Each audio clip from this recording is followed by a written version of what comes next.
Thank you for coming. This is 140th NIA CFD seminar, and the speaker is again, it's me, like always. And this is already, paper is already available. This is the extended talk of my, the talk I did at Aviation a couple of weeks ago. And this work has been funded by Hypersonic Technology Project. I think they have different name now, but remarkably, my travel to aviation was approved for this one. Thank you very much. Okay, and as usual, actual topic is this. Outgrowing your position. Whether you are a student or professors or researchers, at some point you will master your role and develop new skills, and you will be very, very good at it. And simply you become too good for your position, and now it's time to start seeking a new job, right? And that matches your current level. And remarkably, during this research work, I discovered that the same thing happens in CFD algorithms. And that's the story I'm going to tell today. I will get back to this shortly. And as always, I always show this. What I'm doing is somewhere in between the almost second order finite volume from the 90s. And then here's a giant leap to modern high order methods like discontinuous gravity, and it's still not widely employed in practical CFD codes. And there are so many things we can do in between. And I'd like to give you a couple of examples. And the gradient-free schemes that we presented in aviation a couple of weeks ago is to eliminate the least square gradients from finite volume solvers. And we also have this memory efficient implicit solver. You get rid of all off diagonals in the Jacobian, but you preserve exactly the same residual history. And this talk is about these cheap high order methods, like third order, fourth order schemes for unstructured grids. And we also published the weak boundary recognition for practical applications with P1 galerkin with INRIA. And hyperbolic Navier-Stokes space-time, low distribution schemes, and so on. There are so many things, and we need more people, and we need more funding, that means. And this particular talk is about this high order schemes for cell-centered discretization. And economical high order nodal gradient. Nodal gradient is a keyword. This is a high order cell-centered finite volume schemes with gradients stored at computed and stored at the nodes rather than cells. And we started to develop this within NASA's Vulcan CFD codes for hypersonic flow simulations. And we started this development since 2023. And as you can see here on the left-hand side, this is a usual baseline, almost second order finite volume with one numerical flux per phase. And adding some flux correction at each phase, and then the source term correction, then you achieve third and fourth order accuracy. And this scheme has, and as you can see on the right, we store solution at the cell center, but the gradients and second derivatives at each node.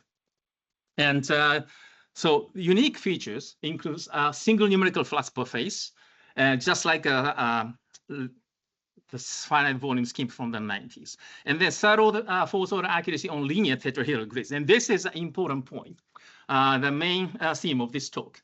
But there are some memory efficient features. And there are two things. One is highest order derivatives eliminated, which means third order accuracy can be achieved without second derivatives.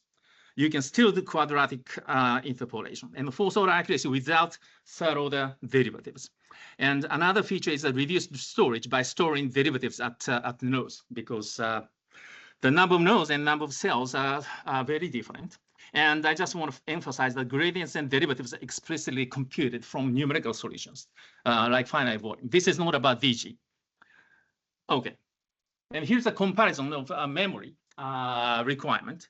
And the key point is this: the tetrahedral grids, the number of nodes is about 1/6 of the number of cells, which is much fewer nodes. And typically for conventional finite volume, or even DG, the fourth order accuracy requires cubic reconstruction, and which this one rectangle represents one solution vector, storing 5 variables per cell. So 5 times number of cells, and you need the same size of array to store x derivative, y derivative, and z, and the 6 components of second derivatives and the 10 components of third derivatives. And in total, you need 20 solution arrays.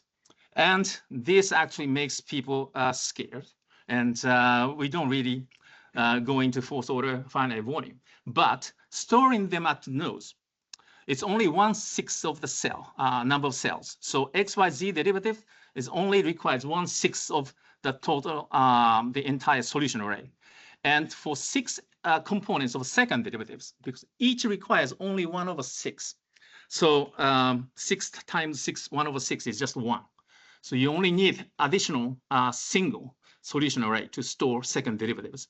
And in total, it's like 2.5 solution arrays. And of course, there are other reasons for using tetrahedral meshes, like anisotropic adaptation. But storing gradients and derivatives at the nodes, we can save a lot of memory. And if you think about the second order finite volume, it's cell-centered. You need to store gradients at cell centers. And with this, even less memory than second order finite volume. And to achieve 4th-order accuracy, we need an algorithm for cubic exactness. And first, we need a cubic interpolation. You may call it a reconstruction, but it's important that the solutions we store at the cell center is not set average. Ours is point value. So we need a point values at the center to point value at the face, and we call it interpolation. And then the flux correction, this makes the flux integral exact for cubic fluxes. And this is a correction. And here, it's remarkable that there are no second derivatives. It's only the one gradient of the flux is required. And this is really good. And the source correction, you need second derivatives, but no third derivatives. And all are exact for cubic functions without third derivatives. And I'd like to quickly explain the basic idea to eliminate highest derivatives. And the idea is very simple. If the solution, if the function u is linear, any function u, and then the gradient of u is a global constant, so we have this relationship, right? The gradient projected along certain direction is exactly equal to the solution difference between these 2 points, right? I'm basically repeatedly use this relation to eliminate the highest derivative. And I will explain this. And this is not new, actually. For linear interpolation, this is a linear interpolation from the cell center to the face center of the tetra. And so xt is the face center, and xj is the cell center. And as you can see, this gradient dotted with this direction is exactly equal to the solution at the face center minus the solution at the cell center.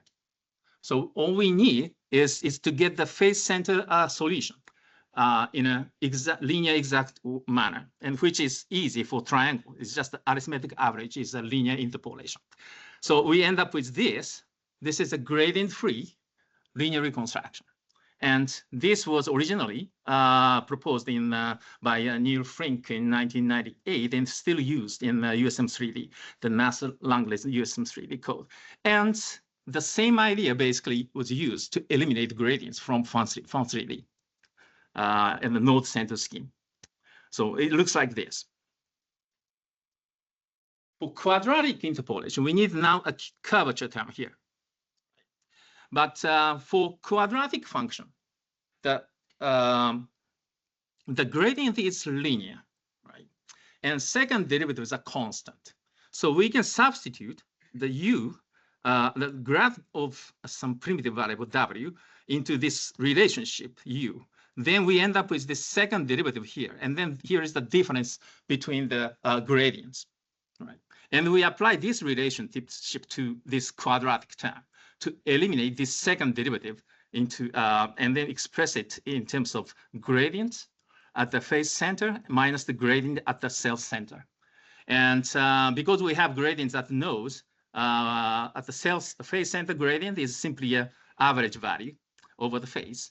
And then the cell center gradient is an average value over the cell. And so this is quadratic interpolation without second derivatives. And this is exact for quadratic function, as long as these gradients are computed by quadratic least squares. Cubic. For cubic polynomial, the second derivative is a linear function, and third derivative is a constant. Right? So we just substitute this second derivative of w into this u. Now we have third derivative expressed in terms of second derivatives. And then we substitute this into the last term here, and then we get this. So the cubic term is now expressed by second derivatives, and we can group all these terms together, and then we end up with this cubic interpolation without third derivatives. Okay, that's how we eliminate it. And same idea can be applied to the flux integral. You simply take a cubic polynomial over the face and then integrate it. Over a triangle, you can exactly integrate it, and then eliminate the highest derivatives by using that relationship. So that's why you end up with the second derivatives here in the source correction. And you only need the second derivative stored at each node. And for unsteady problems, time derivatives need to be integrated also as a source term. And you end up with this. And this actually generates a mass matrix. For explicit time stepping, you need to invert this linear system matrix. But in JCP, I mean, early on, we showed that we can actually invert this mass matrix without storing the mass matrix. So you don't need any big storage. And for the flux integration, flux integration. Why flux integration doesn't have even second derivatives? That's because I start with L-mid cubic polynomial. And the L-mid cubic polynomial is a unique cubic polynomial based on the solution values at each node and also the phase centers and gradients at the nodes. That's all you need to represent a cubic function. And I just simply integrate this, integrate it over a triangular face. And then I end up with a cubic exact flux quadrature. And interesting thing about this formula is these last terms. The L-mid cubic polynomial is not new. So I ask AI to find these basis functions. I want to use this cubic polynomial with gradients stored at the nodes. But AI says that there is no reference available to show these formulas. Okay, so I figured out these formulas myself, and I told AI that I'm going to present this paper in summer. So since then, at that time, then you can consult my paper. And then AI says, thank you so much. And I'm looking forward to your paper. So I feel like I'm writing these papers now, nowadays for AI, not for human. And any human can ask AI if there's a formula. And then AI will find my paper and then give it to you. It's a strange feeling. Anyway, so that's how I derive these cubic polynomial, cubic algorithms. And this paper shows detailed derivations of these formulas. Okay, so this paper is a little bit long because I put everything to derive all these formulas. Now, so this fourth order scheme is fourth order accurate on linear tetrahedral grids. This is a great advantage because you don't need to generate high order meshes. You can use whatever grids you're using for second order scheme, and then you can achieve high order accuracy, right? And for viscous problems, where you have highly stretched viscous meshes, high order methods are useful for, especially on coarse grids. But when you think about these highly stretched meshes for viscous, there is a big question. Okay, this is a kind of exaggerated viscous mesh, but some people say this is not really an exaggeration. This is common. But as you can see, the cell centers, some cell centers, these 4 cell centers are located inside the solid body. So what does it mean to have fourth order accurate solution like velocities at these cell centers located inside the body? I don't know. I don't know. Oof, right? It's a good thing, but it brings this question. Rather, then I came back to this. Then I recall that outgrowing your position, time for career change, right? So you are overqualified your current position. It doesn't make sense anymore. So find a new position. And the same is true for CFD. Solutions are overqualified, too accurate for the current position at cell centers. Okay. So fourth order accurate solutions do not make sense anymore. So what I do is to find a new position where accurate solutions make sense. And where? Nodes. As you can see from these red points, even on this stretched mesh, the nodes are typically on the right surface and inside the solid body. No, inside the domain of interest. So basically, I take these cell-centered solutions as just the intermediate steps. This is not the final product that I want. So the proposed approach here is that the final goal of this cell-centered method is to obtain accurate solutions at nodes. And we have also gradients and second derivatives, in which are inside the domain or as a solid body. So at the end of the steady calculations or every physical time step, I can compute solutions at the nodes by applying this cubic interpolation from cells to nodes, and then take average over the cells around the node. And I added this final step to transfer cell-centered solutions to nodes, and actually do the same for P1, P2, the linear and quadratic interpolation. And actually, I was doing this for visualization. Visualization is a different story, but for that purposes, I was doing this. And a little bit about this.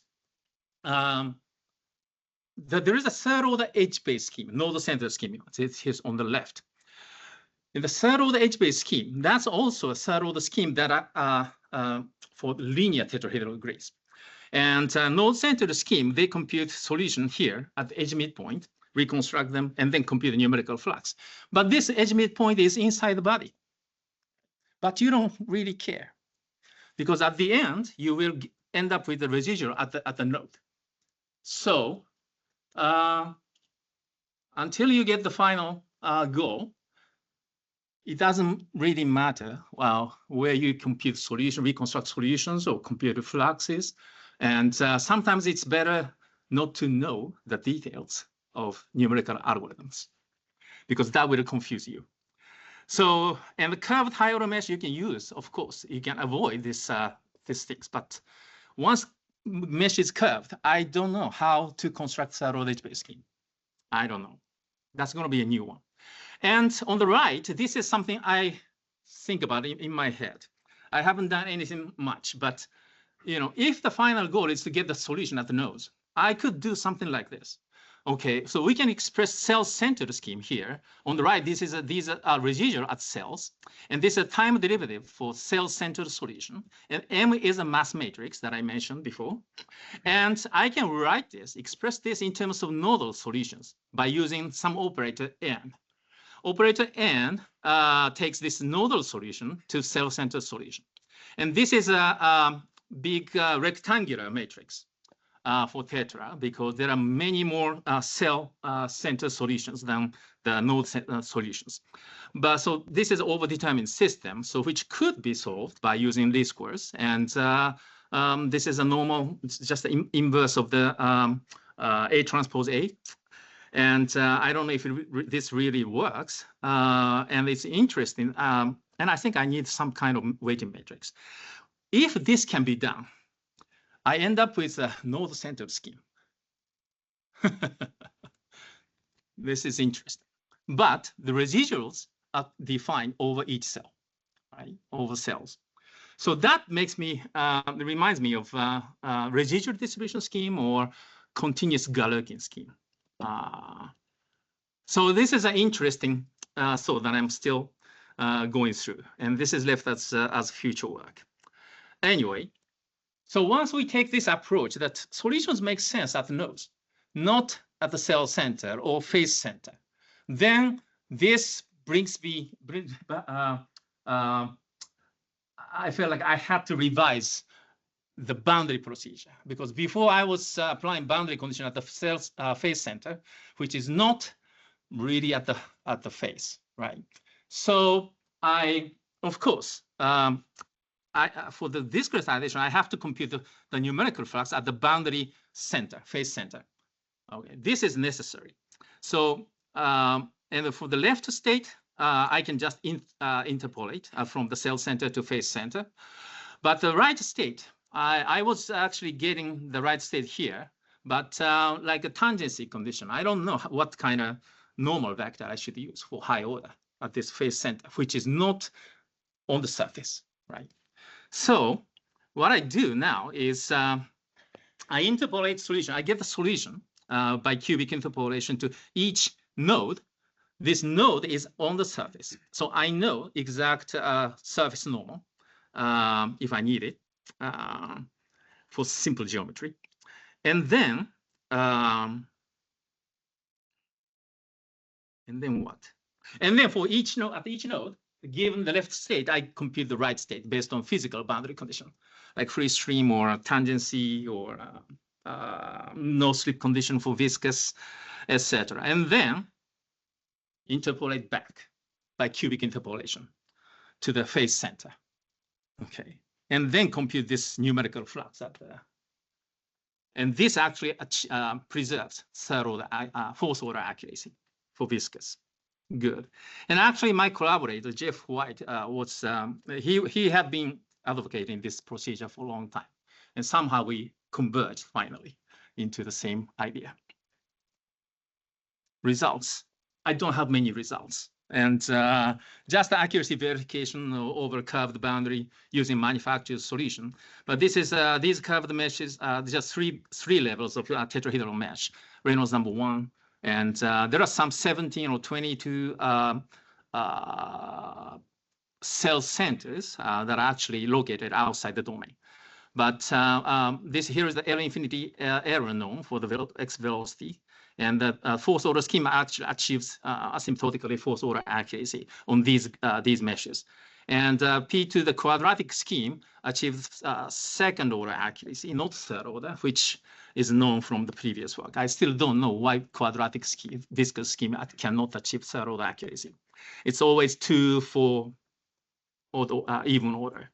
And for second order scheme, for these meshes, maybe 2 cores, or they don't really show second order accuracy, but I expect to get second order accuracy in the fine mesh. And just another simple example of a steady viscous flow at Reynolds number 250. There's a steady solution, and there's a reference solution using 2 million cells. And I took, I generated a much coarser mesh, 740K cells, and see if I get a solution something close to this. And linear scheme and the quadratic, and on the rightmost is a fourth order accuracy scheme, which is actually closer to the reference solution. And this problem is interesting problem that this vortex is asymmetric. It's not symmetric, and I don't know why this can. I don't think this is unique. This can be upside down because it's totally symmetric. But anyway, this fourth order scheme does generate this similar solution. And for second order and third order, we probably need a finer mesh. And the number of iterations are about the same. And one of the big advantages of these high order schemes is that I don't really need to develop a new nonlinear solver. I'm using first order Jacobian and inconsistency Jacobian for viscous terms, and exactly the same implicit solver. And CPU time, yes, it takes more, but I don't know if this figure means anything, because this research code is not really optimized for speed. And I really would like to see how it works in Vulkan CFD code, which is a practical CFD code. So I developed 4th-order Navier-Stokes schemes for arbitrary tetrahedral by combining 4th-order implicit and viscous schemes. And 4th-order accurate solutions make sense when interpolated at nodes. That's one of the key points. And the imposed boundary condition at the nodes, and it makes sense for me, and interpolated at phase center. And it's a memory efficient with only one extra array to store Hessians. So this is tremendously more efficient than a conventional 4th-order finite volume. So future work implementation in Vulkan and applications to practical problems. I hope they do this sometime soon. And extension to mixed element grids. I'm working on this for SciTech 2027. And then another one is extension or contraction from 3D to 2D. And 2D code is so much more efficient to do algorithm development. And I really need 2D code.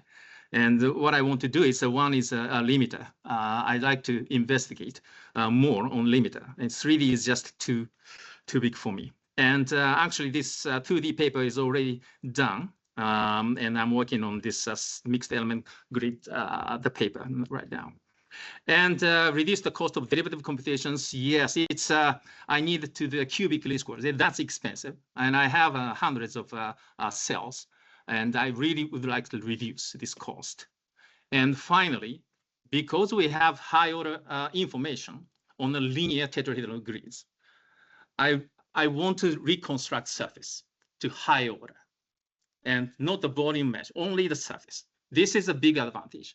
And I already figured out some cubic formulas to reconstruct the surface and the solution.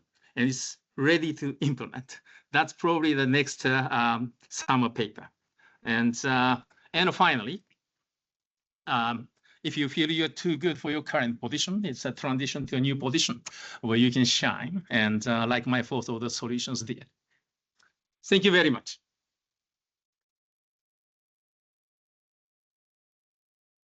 Yeah. Yes, Andrew.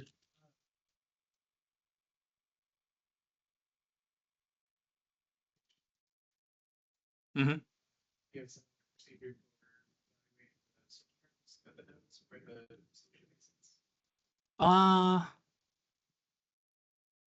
Solution. Oh, okay. I see. Okay. Yes, my source term quadrature. Hmm?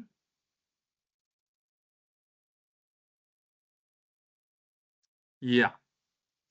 Okay.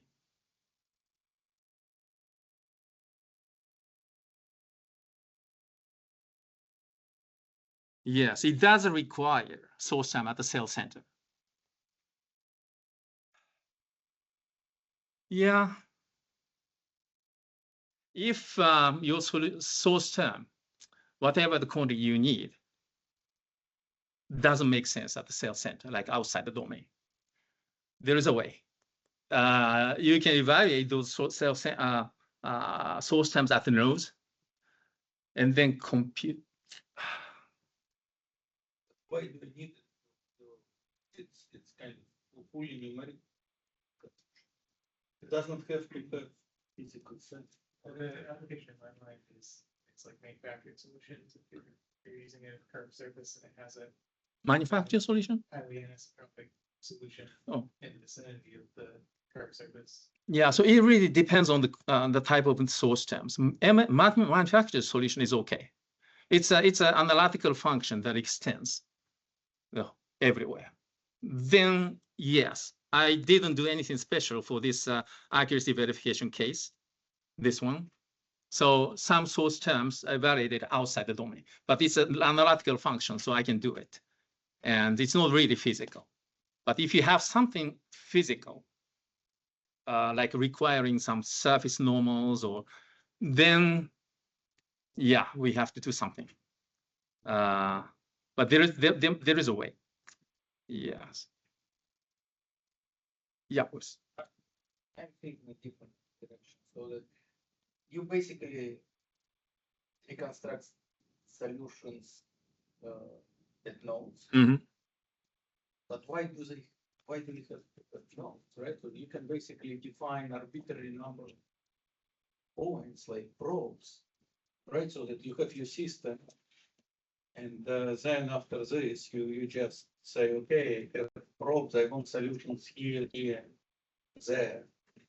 That may not directly relate even to grid, right? So that as long as you know the coordinates of your probes, and you can have high order interpolation to these probes defined. And, Oh, you mean it doesn't necessarily at the node, at yeah, any point, right? just arbitrary points. So it's kind of provided separately as an input, right? So that you have your solutions that, I don't know. Yeah, sure, of course. Question was, okay.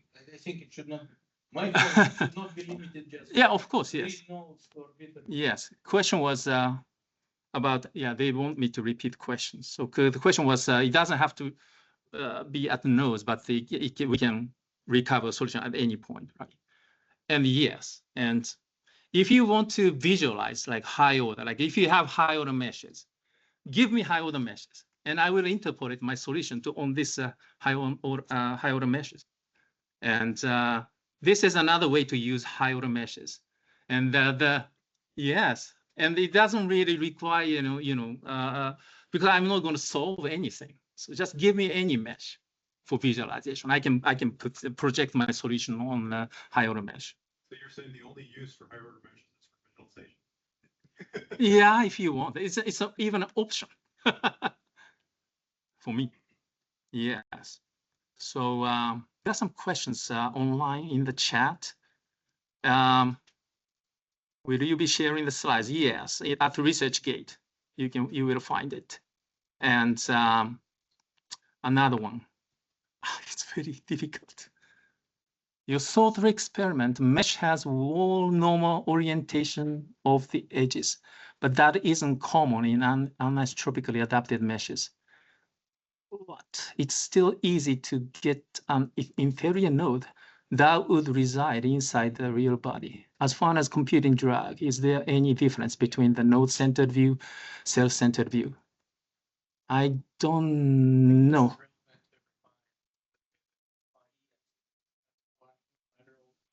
Triangles or like the fourth point of the TED is about the base. I mean, you cannot guarantee that even nodes are not inside of the domain, and that's because. Okay. So nodes and grid. So just kind of to say that I restrict solution to nodes does not ensure that you end up with outside of the domain. Yeah. Okay, good point. So, okay, so nodes are not necessarily on the surface, right? True surface. Fine.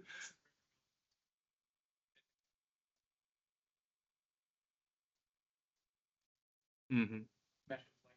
Here, but when you're using something that's more general, like refined, that's not going to be. Okay. Yeah. So yes, it doesn't have to be at the node. It just happened to be at the node because my grid, in my grids, the nodes are on a true surface and the inside the domain. If not, we have to generate a better one. And again, high order meshes are fine. That's fine.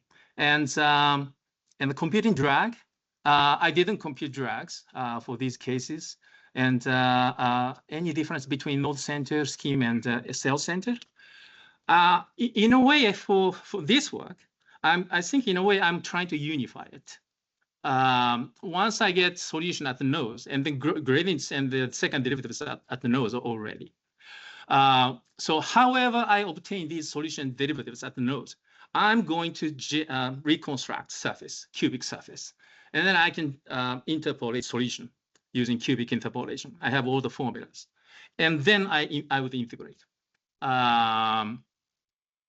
So I'm not really comparing to node center and cell center. I think I'm going to do just one algorithm for both, especially for this cell center scheme. And last question, did you use exact surface normals? Yes, I used exact normals because I was able to get the exact normals for these simple geometries. If it's not simple, I would reconstruct. You know, like I said, I can reconstruct cubic surface. I mean, cubic triangle, and I can differentiate this to get the surface normal, which will be very, you know, in space. And I want to do element by element because there can be some corners, and there must be multiple normals at these corners, and that's what I want to do. Thank you for asking. Any other questions? We still have. So if you have, say, second order or third order solution, when you do your finite volume, when you integrate your time step, you'll get the cell average value, right? That'll be stored at the cell center.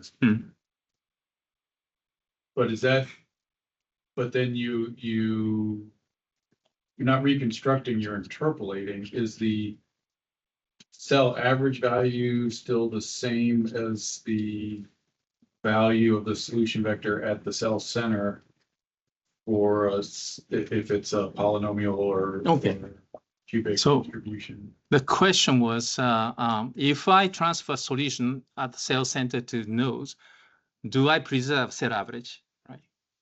Well, and again, No. and if you go back to one of your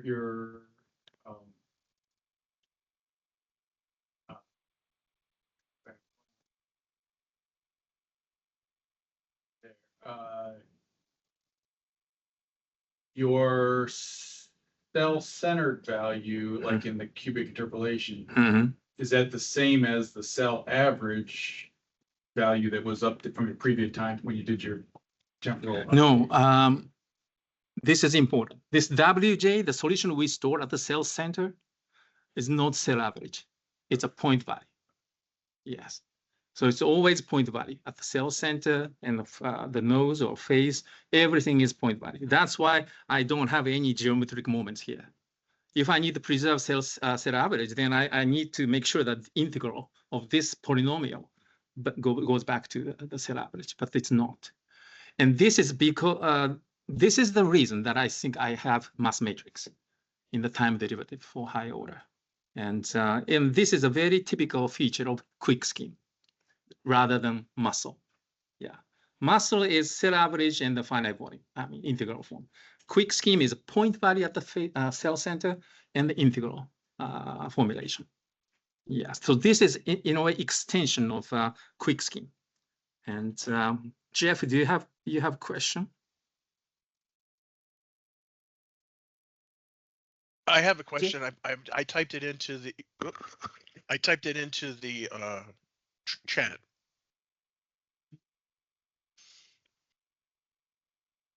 Sorry, what question? Okay, third order and second order edge-based schemes have benefited from using implicit gradient schemes. How can implicit gradients be obtained for the P3 schemes? Yes. Yes, for quadratic exactness, there is a very efficient implicit gradient scheme from node-centered edge-based, but it doesn't apply to cubic. So, yes. And one way is this.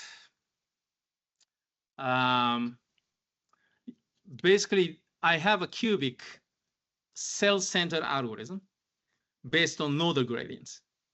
So applying this algorithm to hyperbolic diffusion system, and then I can extract the linear system for gradients. But I have to, in doing this, I have to do something like this because it's not cell-centered, it's a node-centered. We need the gradients at nodes, but the solutions at cell centers. So I haven't tried, but there is something I can try. Something like this. I need to get the equation for nodal gradients from equations at cells. And this requires some kind of least square or something else. So there is a way. I just haven't tried yet, Jeff. Does that answer your question? Yes, thank you. Good, thank you. Oh, third order, second order. Yes, yes. But it's interesting if I can do this. Okay. This means I have a node-centered scheme, and it's fourth order. Edge-based scheme is at best third order accurate. So now with this, I can develop fourth order node-centered schemes, right? And then the memory comparison with cell center doesn't make sense, and it's there are a lot to interesting things to try, think about. But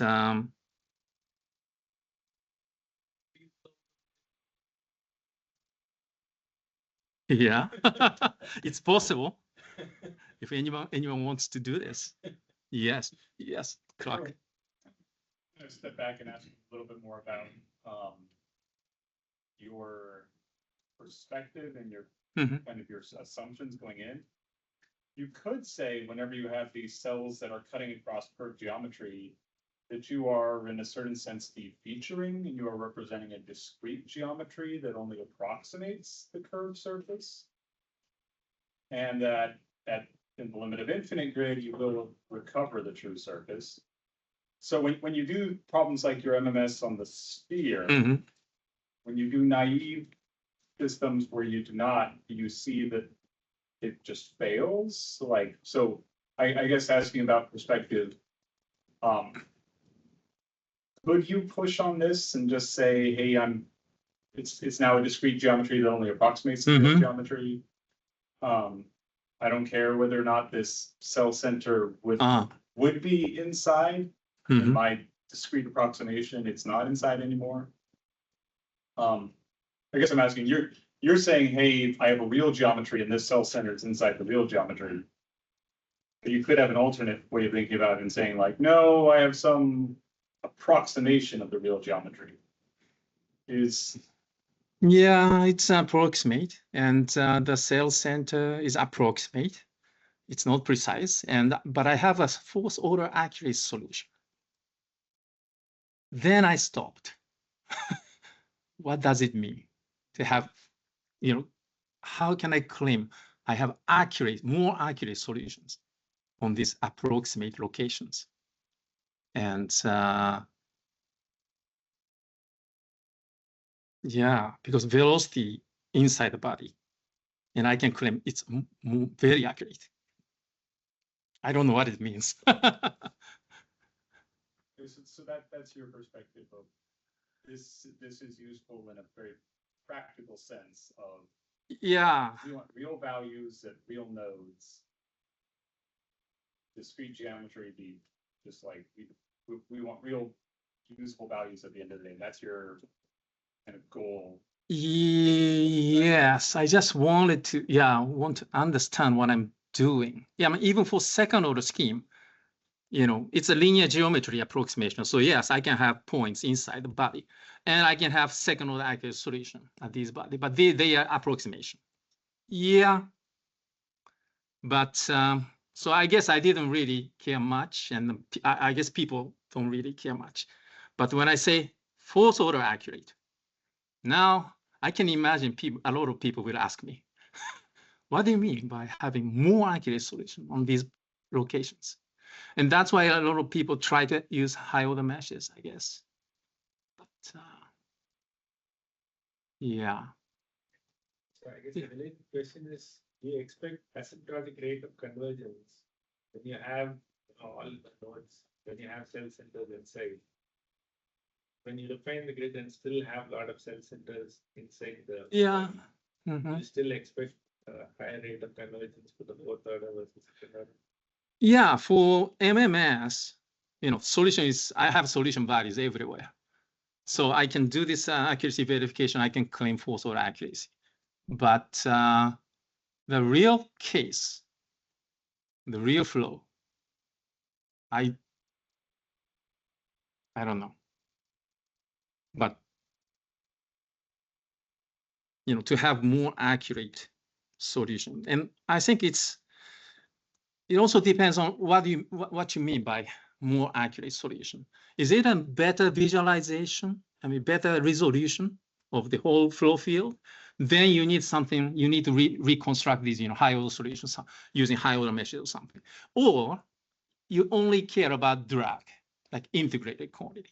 And in this case, all I need is a high order accurate surface integration. So, I know. You almost like you solve invisible problem, you get your own graph. Mm-hmm. Yeah. So it really depends. And there is something in the chat. So considering how quadratic implicit edge-based gradient sometimes exhibits instability on highly stretched grids and needs exact surface normals, I don't know how practical cubic could be. Yeah, it's got to be robust. Yeah, like I said, I haven't tried. But yeah, quadratic implicit edge-based grading algorithm has been used on adaptive meshes and by Imria and Kyle Thompson. And if it's not robust enough, then we have to make it more robust. And yes, of course, I agree. It's got to be practical. It's got to be robust. If it's not, then we work on it. Well, we will work on it. Any other questions? We still have 10 minutes. Question. Yep. Here, you mentioned asymmetry distribution. Yep. You ever observed the opposite? Yes. Yes. Yes. It depends on maybe initial values or how you reach the steady state. And is it grid perfectly symmetric? I can't say perfect, but Symmetric. I think it's symmetric for this one.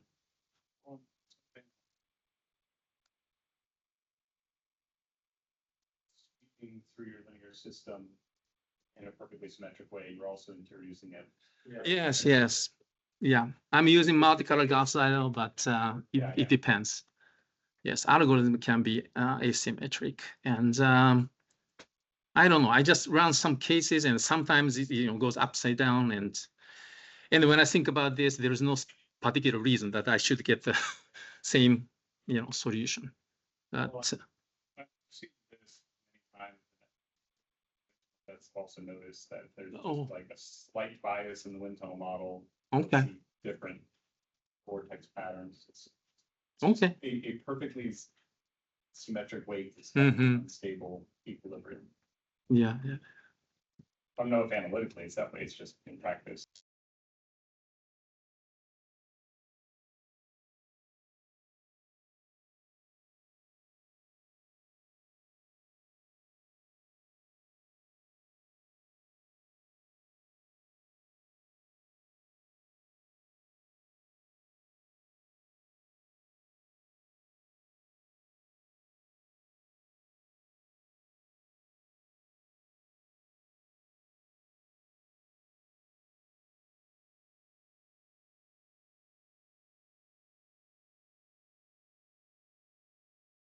Okay.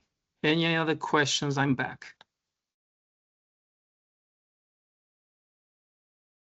Well, the video will be uploaded to YouTube and the presentation file will be available at ResearchGate, my account. And if you have any questions, thanks for your presentation. We are welcome. Thank you. Okay. No questions? Send me questions anytime. Just talk to me anytime. I'm available. Thank you very much, everyone. Thank you, everyone, joining online. Thanks.